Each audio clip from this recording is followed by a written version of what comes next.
Pemirsa, terima kasih Anda masih bersama kami di Halo Indonesia. Lonjakan kasus COVID-19 mengancam keselamatan tenaga kesehatan yang kini sedang berjibaku menangani pandemi COVID-19. Di tengah ledakan kasus yang terjadi, ratusan tenaga kesehatan terpapar COVID-19, di mana 374 dokter meninggal dunia. Peningkatan kasus COVID-19 terjadi merata di seluruh Indonesia. Satuan Tugas COVID-19 menyebut ada 22 provinsi yang disoroti tengah mengalami lonjakan kasus aktif. Pulau Jawa menjadi daerah yang kasusnya terus merangkak naik. Meledaknya kasus COVID-19 di sejumlah daerah berdampak pada tingkat keterisian rumah sakit. Di Kudus, Jawa Tengah misalnya, bed okupansi rate di rumah sakit mencapai 96%. Tak hanya itu, ledakan kasus juga mengancam keselamatan tenaga kesehatan.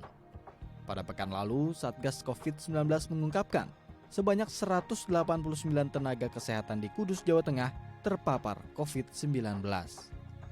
Sementara itu, berdasarkan data tim mitigasi dokter pengurus besar Ikatan Dokter Indonesia, hingga saat ini sebanyak 374 dokter meninggal dunia akibat terpapar COVID-19. Data pada 15 Juni 2021, secara kumulatif, pandemi COVID-19 telah menginfeksi 1.919.547 orang Indonesia, di mana 115.197 merupakan kasus aktif dan 53.116 jiwa meninggal dunia.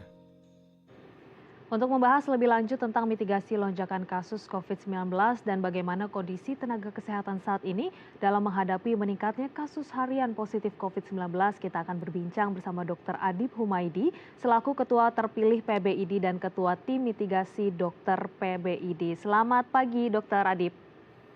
Selamat pagi. Dokter Adib, ini lagi-lagi pasca libur panjang begitu ya, kita menghadapi adanya lonjakan kasus yang cukup signifikan. Secara evaluasi saat ini bagaimana kondisi lonjakan kasus yang terjadi dan apa dampaknya terhadap teman-teman dari tenaga kesehatan, dokter? Ya, jadi memang kita memberikan satu perhatian khusus pada pasca Lebaran. Jadi fluktuasi naik memang sudah dilaporkan oleh teman-teman sejak mulai Ramadan, tetapi semakin signifikan pada pasca Lebaran. Ada beberapa wilayah yang kemudian menjadi pemantauan khusus, karena itu langsung kemudian ada pelonjakan yang cukup besar, yang mulai dari Kudus, kemudian ke Bangkalan, kemudian ke Bandung, ya Bandung Barat terutama, dan itu yang kemudian perlu kami sampaikan, dampak yang kemudian terjadi adalah tentunya beban pada pelayanan kesehatan, khususnya pada beban pada teman-teman medis dan tenaga kesehatan cukup besar. Itu yang kemudian memberikan satu resiko paparan. Data yang kemudian kita dapatkan ada dari Kudus 358 dalam waktu 1 minggu dokter dan tenaga kesehatan yang terpapar. Tapi alhamdulillah sih dari 358 itu yang dirawat 30 tapi dengan kondisi ringan, 1 dalam intensif tapi alhamdulillah semuanya stabil, 1 kasus meninggal tapi memang karena ada komorbid dengan asma. Kemudian di Bangkalan pun juga kemudian ada 1 dokter dan 2 orang yang meninggal tenaga kesehatan, terus kemudian di Bandung. Data yang kita terus pantau ini yang kemudian selalu kita laporkan kepada Kementerian Kesehatan, upaya-upaya yang harus kita lakukan, bagaimana upaya untuk melakukan untuk perlindungan dan keselamatan bagi tenaga medis, karena lonjakan kasus ini sudah mulai terjadi juga di beberapa wilayah yang lain. Baik, Dokter Adib, ini kan kita masih harus memonitoring begitu, pemerintah juga monitoring untuk beberapa minggu ke depan, beberapa pekan ke depan, kalau masih ada lonjakan kasus yang malah mungkin meningkat begitu kan. Bagaimana kemudian koordinasi dengan juga kemudian Menkes kemarin bilang dengan PBID bekerja sama untuk menyalurkan berbagai tenaga kesehatan untuk saling backup begitu di antara daerah-daerah yang menjadi zona merah. Nah, ini sudah sejauh apa antisipasi yang dilakukan juga oleh pemerintah bekerja sama dengan PBID sendiri? Ya, jadi kita dihadapkan dengan bukan mungkin, ini sangat mungkin terjadi ya, terjadi lonjakan kasus terutama pada 2 bulan ke depan, bahkan pada bulan Agustus, karena ada event-event yang nanti ini akan terjadi juga ke depan. Mulai dari nanti ada Hari Raya Kurban, ya tentunya ini juga akan bisa berpotensi untuk adanya kerumunan, terus kemudian ada kalau umpamanya sekolah dibuka dengan tatap muka pada bulan Juli, ditambah lagi ada event 17 Agustusan. Nah, Mhm. sehingga kita akan dihadapkan dengan satu kemungkinan lonjakan kasus, dan kita tahu bahwa kasus positif yang saat ini, data yang saat ini sementara dari semua spesimen yang kemudian diperiksa, 12%-nya itu adalah positif. Nah, ini yang Oke. kemudian perlu ada upaya-upaya juga untuk salah satu yang menjadi perhatian kita adalah masalah SDM.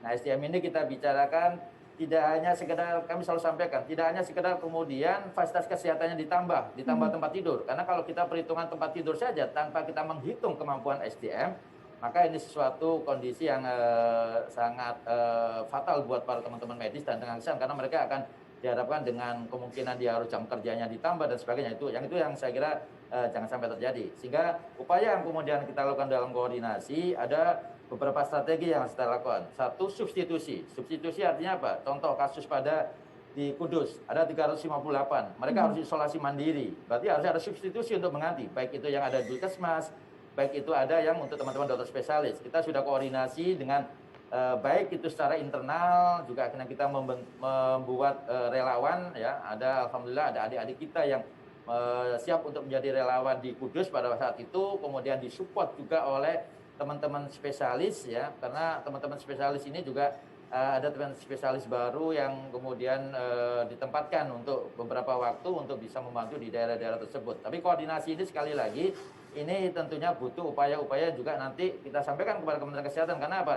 Ada saya kira perlu juga diperhatikan mengenai tempat, ya, tempat tinggal dan sebagainya, yang saya kira itu juga bisa diusahakan oleh pusat maupun dari daerah. Kemudian yang kedua yang perlu diperhatikan juga adalah kita harus menilai kemampuan dari satu daerah tersebut. Sehingga kita harus membuat pola untuk dukungan dari kabupaten kota di sekitarnya atau provinsi. Sehingga proses rujukan itu berjalan gitu. Sehingga itu bisa kemudian dibuat satu koordinasi yang kalau satu kota tidak bisa kemudian harus diselesaikan di dalam satu kota tersebut, Mhm. tapi juga harus disupport oleh kota-kota yang lain. Nah, ini yang integrasi sistem dalam hospital ini saya kira perlu untuk kemudian juga diupayakan. Baik, ini ada tadi ya antisipasinya integrasi sistem, kemudian juga antisipasi tadi untuk peningkatan kapasitas begitu ya, Dok, ya.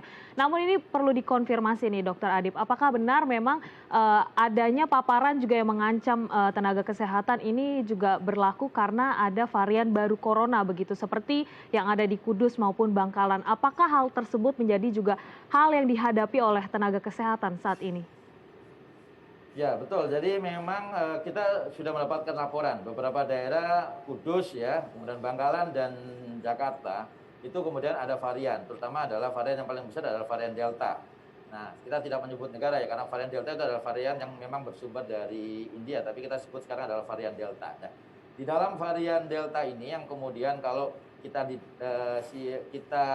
konfirmasi dengan data yang kita dapatkan, memang yang sampai saat ini belum sampai melangkah kepada satu bentuk tingkat keparahan atau tingkat fatalitasnya. Tapi yang penting itu adalah bahwa spreading-nya. Jadi ini Mhm. adalah rapid spreading, penularan yang cepat gitu loh. Mhm. Yang itu kemudian juga berpotensi pada tenaga medis, tenaga kesehatan. Tapi ada yang menarik sebenarnya yang perlu kita perhatikan.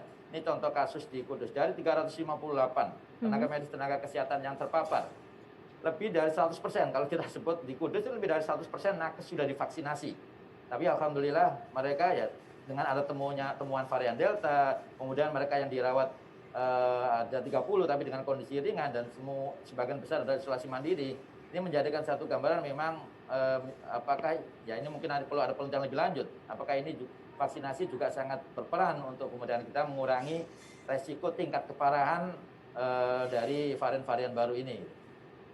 Artinya tadi ya varian barunya memang sudah dikonfirmasi ini memaparkan juga tidak hanya kepada pasien, tapi juga berpotensi untuk memaparkan kepada tenaga kesehatan dan ini yang memang harus Ya. dihadapi. Kemudian untuk mencegah hal tersebut juga semakin masif begitu, Dokter. Apa saja antisipasi, kemudian apa saja yang dilakukan, adakah skema atau alur dari pelayanan kesehatan yang juga kemudian diperbaharui begitu ya, supaya tadi tingkat penularannya ini tidak semakin mengancam terkhusus kepada teman-teman dari tenaga kesehatan?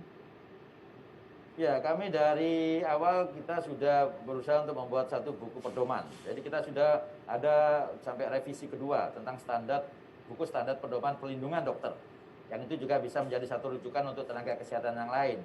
Bukan hanya personal safety saja, tapi juga kita bicara tentang facility safety. Artinya di tempat kita bekerja, bagaimana itu juga kemudian aman dan kemudian mengurangi resiko paparan. Nah, ini yang kemudian kita sampaikan kembali, kita reminding juga kepada para teman-teman medis dan tenaga kesehatan untuk tetap waspada, tetap abe, dan tetap harus mematuhi protokol. Karena sekali lagi ini menjadi satu upaya bagian dari pelindungan. Tapi yang menjadi penting memang kalau kita lihat dari mulai bulan Januari, 65 teman sejawat kita dokter meninggal. Kemudian Februari sampai Mei, itu ada 61, artinya mulai memang ada penurunan. Tapi pada bulan Juni ini dalam 1 minggu ada sekitar 5-6 teman sejawat dokter yang meninggal.